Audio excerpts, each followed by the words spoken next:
At 3 in the morning, I woke up to go to the toilet. Because of that, the neighbor downstairs used a vibration device to rattle my apartment for 3 straight days, saying I ruined her sleep by flushing the toilet. I didn't argue or complain. I quietly moved away and let my place be used by my younger sister, who was rushing to prepare for the college entrance exam. The following day, every neighbor in the building and the property management went wild, calling me, begging me to come back quickly. Not long after I settled into the new home, the downstairs neighbor, Gale Hawkins, came to see me. She said she slept lightly and strongly hated noise, and warned me to be careful. To avoid trouble with neighbors, I covered the whole place with carpets that same day. After that, inside my house, I became overly careful, walking without noise, keeping my phone muted all year, and never turning on the television. I only ran the washing machine and vacuum cleaner at times when she was surely not around. I believed I had already been thoughtful enough. Until this moment, when I truly couldn't bear it anymore and got up late at night to go to the toilet. Not even 1 minute after flushing, Gale rushed upstairs and slammed hard on my door.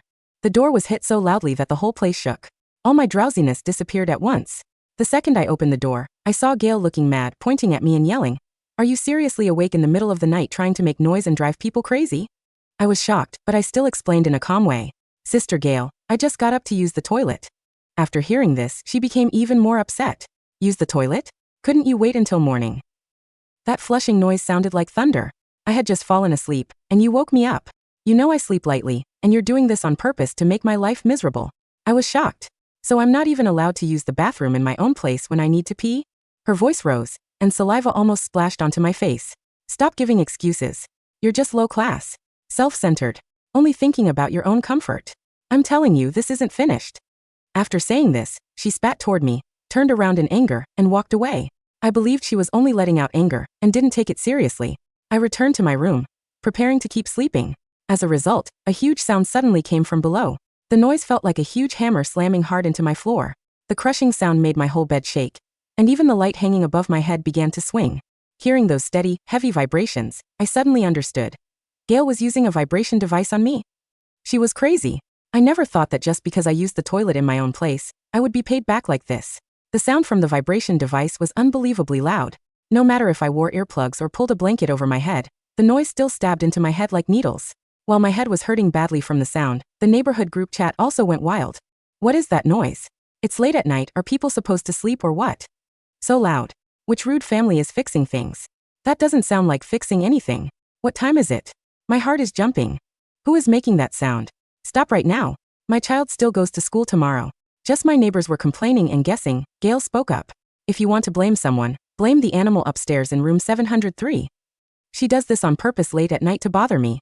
I had no choice but to use this way to teach her a lesson, so she knows I'm not someone to push around. As soon as she said this, the group chat blew up right away. 703, what is wrong with you? Why are you bothering everyone in the middle of the night?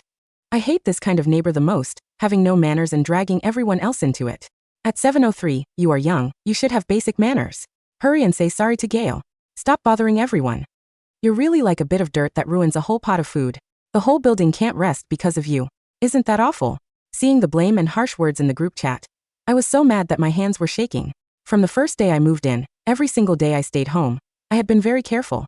The whole apartment was covered with carpet. I lived almost without sound, walking lightly, scared to cause even the smallest noise. Just because Gale said she slept lightly, I lived in my own place like a thief, not even daring to chew potato chips. And now, only because I used the toilet in my own place, I had turned into a rude animal in her words, a person blamed by the whole building. Shaking all over, I typed my explanation into the group chat. I didn't make some sounds on purpose. I only got up late at night to use the toilet, and flushed once. She came upstairs to yell at me, and then used a vibration device on me. The second I finished sending it, Gale quickly sent a full 1-minute voice message. "So you fucking think you're right for getting up to use the bathroom late at night? Can't you drink less water? Can't you wait until morning? If you really can't, why don't you wear a diaper when you sleep? You just have to make noise and bother me? Do you even know how loud the toilet flush sound is? I already have neurasthenia. If you scare me into something serious, can you take responsibility? You have zero public sense. I truly don't know how your parents brought you up." The moment she finished, people in the chat quickly replied again. 703, hurry and say sorry to Sister Gale. Stop torturing all of us. That's right. You caused this, so hurry and fix it. I need to wake up early tomorrow. If this mess affects my job, I won't let it go. The crushing roar of the vibration machine, mixed with the screen packed with blame on my phone, made my vision darken from pure anger. The one who was acting wrongly after doing something bad was not me. The one hurting everyone was not me either. Why should I be the one who would take the blame and say sorry? I knew Gale moved into this place before I did, so the people in the group chat likely knew her better. But I never thought every single one of them would be this unfair. Knowing there was no use talking to them, I simply muted the chat and endured it until morning. As soon as daylight came, I went straight to the community management office. The one who met me was the manager, Cornelius Guerrero. Holding back my anger, I explained the whole situation to him. After hearing it, Cornelius slowly took a drink of tea. We already know about this issue. But even a fair official cannot easily judge household problems. Neighbor conflicts usually need you to talk it out yourselves. I was completely confused. But this isn't a simple conflict. She attacked me on her own using a vibration device. This is against the law. She seriously disrupted my normal life and threatened the safety of my home. Cornelius waved his hands away. Hey, you cannot say it like that. We also checked Gale's side. She said you often cause sounds late at night, and she only used this way because she couldn't stand it anymore. And she also said you made especially strong sounds last night. I stood completely speechless. Because of her, my whole place is carpeted. I have never made even a tiny sound at home. Last night I only went to the toilet and flushed once. How could that turn into such a big scene? Enough. Cornelius interrupted me, annoyed. Gale has lived here for many years, and she's also my cousin. I know what kind of person she is. She wouldn't cause trouble without a reason. You're young and just arrived here. Try to think more about people who have lived here a long time. Try not to get up at night. The sound of flushing really is very loud. I went fully quiet. No wonder Gale acted with no fear at all. And no wonder the manager was taking her side so openly. So it turned out they were relatives. My expression turned cold. So, what you mean is, your property management isn't going to handle her using a vibration device against me? Cornelius answered slowly, sounding careless. It isn't that we're not handling it. It's that there is no way to handle it. In my view, you should think about yourself too. When needed, just bow your head a little. After all, one hand cannot make a sound alone. I looked at him, didn't argue anymore, turned around and walked out of the property office. Gale's vibration device ran without stopping for a full 3 days. I am an online story writer and need a calm place to think and work. With her making such loud trouble, not only could I not rest well, but my work was completely ruined too. I tried to call the police, but whenever they showed up, she would either throw tantrums, roll on the ground and act shamelessly, or pretend to be sick and cry about being treated unfairly. When she truly had no other option, she would briefly turn off the vibration device. Once the police left, she would switch it on again. She even mocked me on purpose with a proud expression.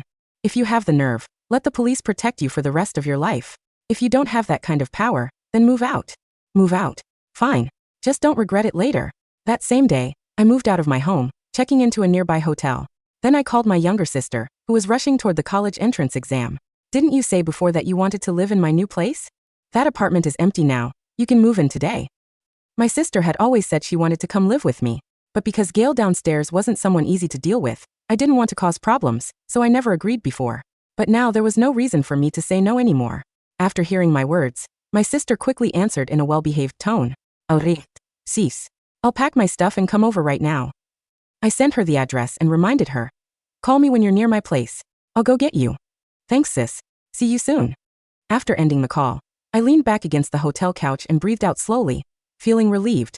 Gale, since you want to push things with me, then don't blame me for not being nice. Not long after, my sister called and said she was almost there.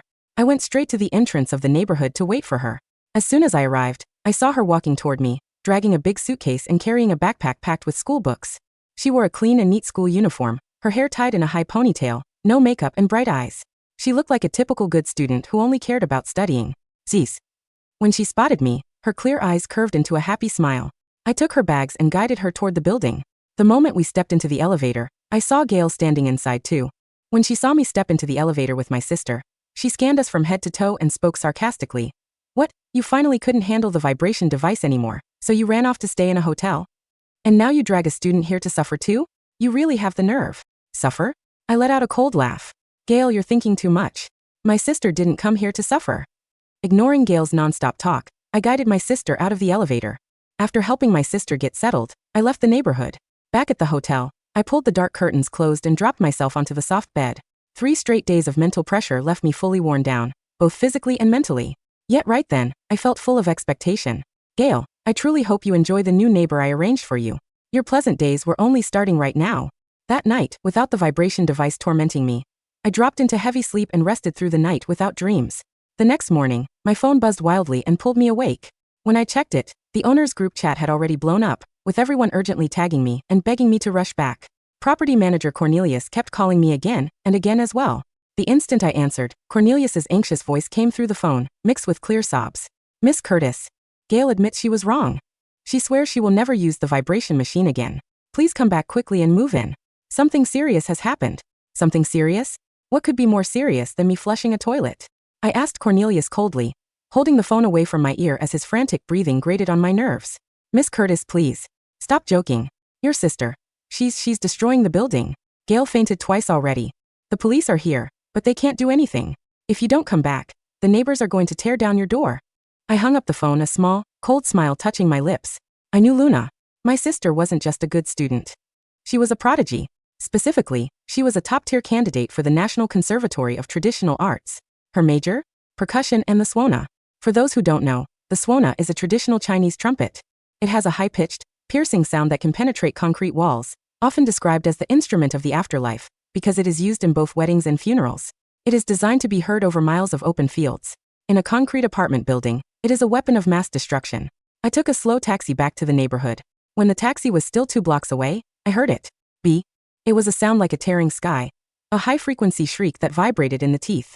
The taxi driver frowned. Is there a funeral happening nearby? Something like that. I replied. When I stepped into the elevator, the atmosphere was heavy. 2 neighbors from the 5th floor were huddled in the corner, looking haggard. It's 703, one whispered. The demon in 703. The moment the elevator doors opened on the 7th floor, the sound hit me physically. It wasn't just the swona anymore. It was accompanied by a rhythmic, thunderous pounding. Boom. Boom. Dut, boom. Gale's door was wide open. A crowd of neighbors stood in the hallway, covering their ears. Cornelius was there, sweating profusely, banging on my apartment door. Open up. Please. We need to talk. I walked through the crowd. Manager Cornelius? You called. Cornelius spun around, his face pale and eyes bloodshot. When he saw me, he looked like he had seen a savior. Miss Curtis. Ophelia. You're finally back. Tell her to stop. Make it stop. I looked at Gale. She was sitting on the floor of the hallway, her hair messy, looking completely drained. The arrogance from yesterday was gone, replaced by a twitching eye. Ophelia. Gale shrieked when she saw me, struggling to stand up. You did this on purpose. You brought a lunatic here to kill me. I raised an eyebrow.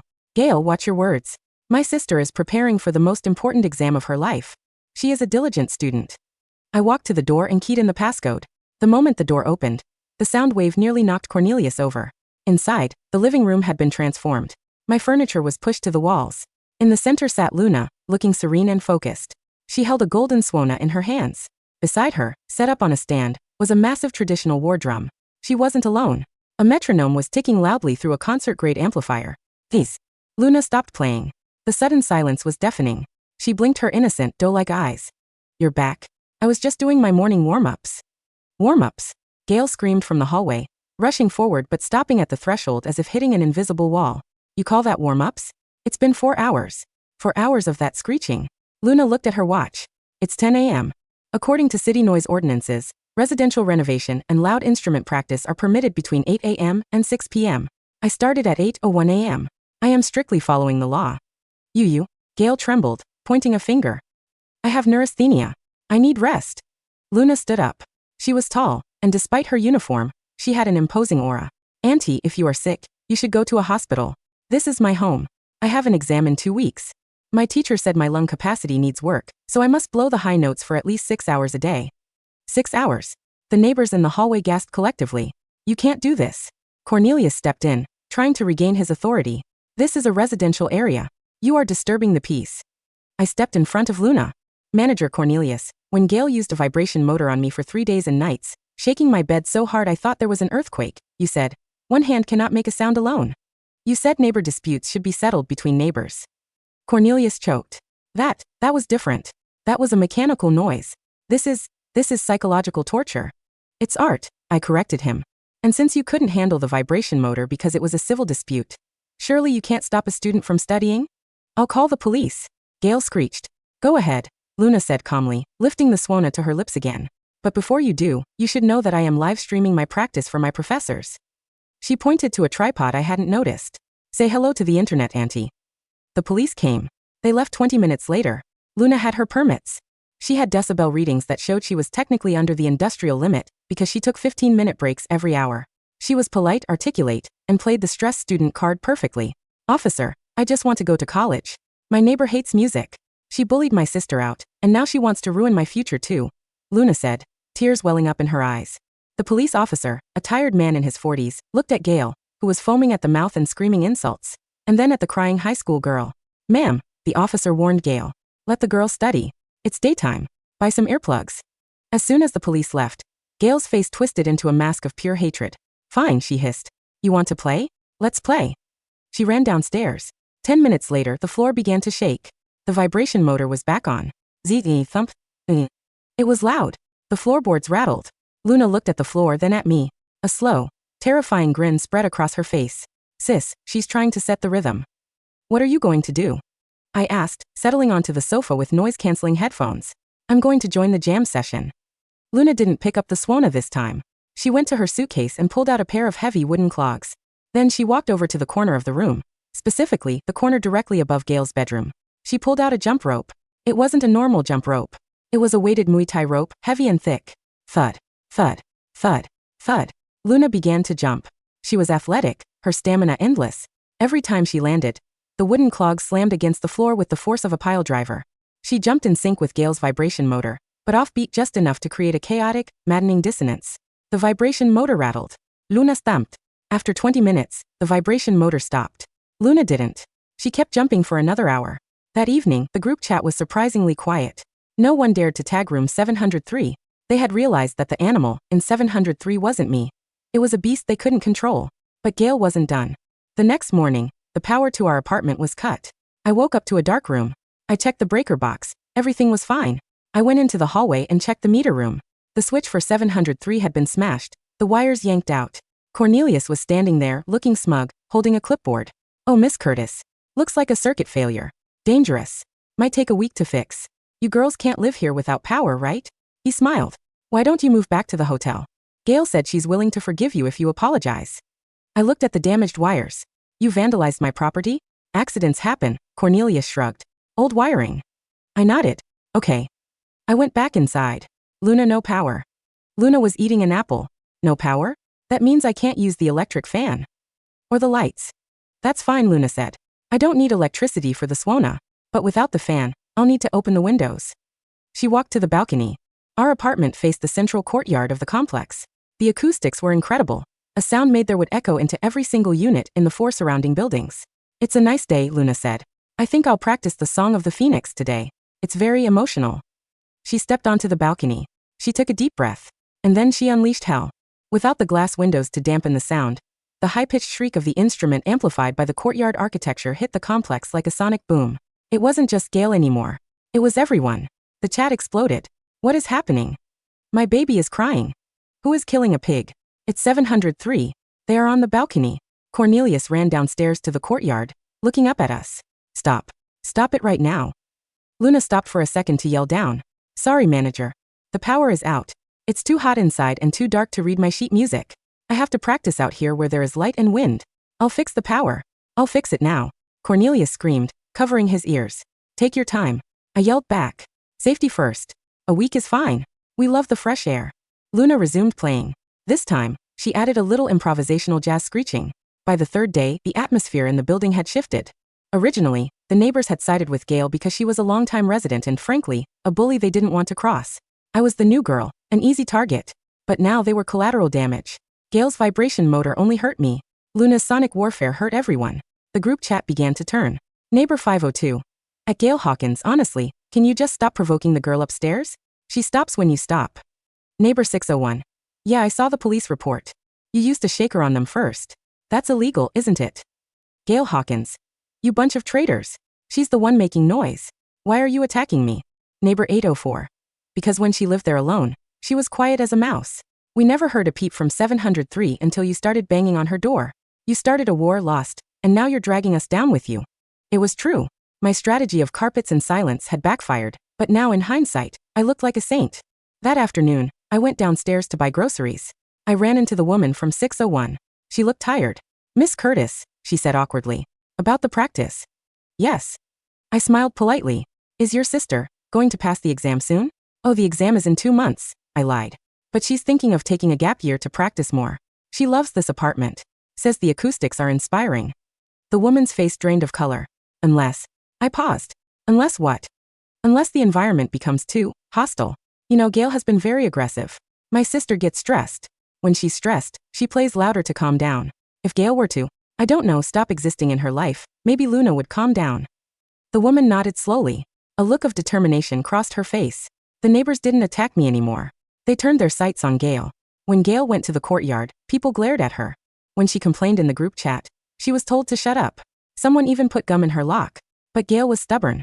She was a woman who had never lost a petty argument in her life. She decided to escalate.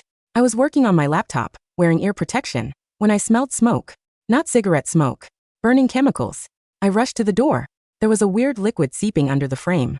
It smelled like bleach mixed with ammonia. Luna, musk. I shouted. We put on wet towels and opened the balcony door. I checked the hallway camera I had installed the day I moved back. Gale was there. She was pouring a mixture of cleaning fluids under my door. She was wearing a mask. She was trying to gas us out. This wasn't a prank anymore. This was criminal. Record it, Luna said, her voice muffled by the towel. Her eyes were cold. Don't open the door. Call the police. And call the fire department. I did. But I didn't stop there. I called the local news station. Hello? I have video footage of a woman attempting chemical warfare in a residential building because of a noise dispute. Yes, I'm the Swana girl's sister. You want the exclusive? When the police arrived this time, they weren't just tired officers. They were the hazardous materials team. They evacuated the floor. Cornelius was running around trying to downplay it, saying Gale was just cleaning the hallway. Then I showed the police the video. That's chlorine gas she's making, the fire chief said, looking at the footage. If you hadn't ventilated the apartment, you could have suffered permanent lung damage. Gale was handcuffed on the spot. I didn't mean to, she shrieked as they dragged her away. They are the demons. They ruined my life. I just wanted them to smell it and leave. You're under arrest for reckless endangerment and attempted assault, the officer said. Cornelius tried to step in. Officer, she's my cousin. She's just elderly and confused. And you are? The officer asked. I'm the property manager. Good, the officer said. We'll need the CCTV footage from the hallway. If it's missing, we'll be charging you with obstruction of justice. Cornelius went pale. He knew he had turned off the building cameras to let Gale do her thing. He didn't know I had my own. Gale didn't come back that night. Or the next. She was held without bail because of the severity of the chemical mix and her previous history of harassment, which I happily provided documentation for. With Gale gone, the building went silent. But the story wasn't over. The local news aired the segment. The Battle of Building 7.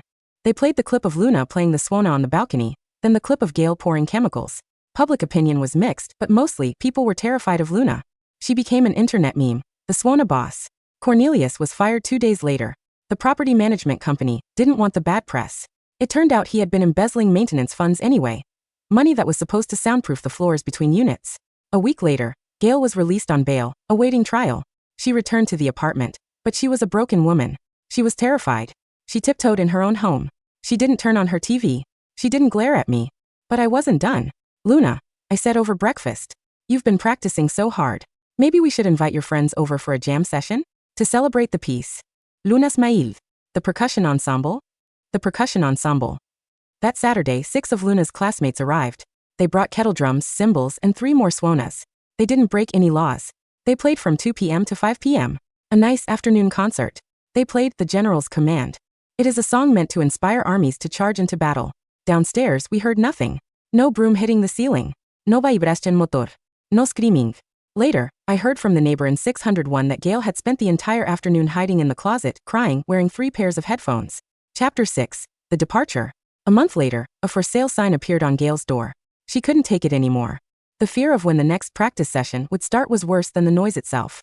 The psychological weight of living under the Swana demon had crushed her spirit. She sold the apartment for 20% under market value just to get out fast. The new buyer? I met him in the elevator. He was a huge man, muscles bulging out of his shirt, carrying a gym bag. Grunta. I'm Mike. Moving into 603. Nice to meet you, I said. I'm Ophelia, 703. Cool, he said. Hey, just so you know, I run a personal training studio from home. I do heavy deadlifts. Sometimes I drop the weights. It gets loud. Hope that's cool. I looked at Luna, who was holding her instrument case. We both burst out laughing. Mike, I said. Drop all the weights you want. We love the rhythm. Luna aced her exam. She got into the conservatory on a full scholarship. I went back to writing my stories. The inspiration from the Gale incident helped me write a thriller that became a bestseller. As for the apartment, we kept it. It's quiet now. Mike downstairs is loud, but he's respectful. He stops at 8 p.m. sharp, and if we knock, he brings us protein shakes as an apology. Sometimes, when the wind blows through the complex, I think of Gale. I heard she moved to a quiet countryside house. I hope she enjoys the silence. Because if she listens closely to the wind, she might just hear the faint, high-pitched cry of a swona, reminding her of the time she tried to shake the wrong ceiling.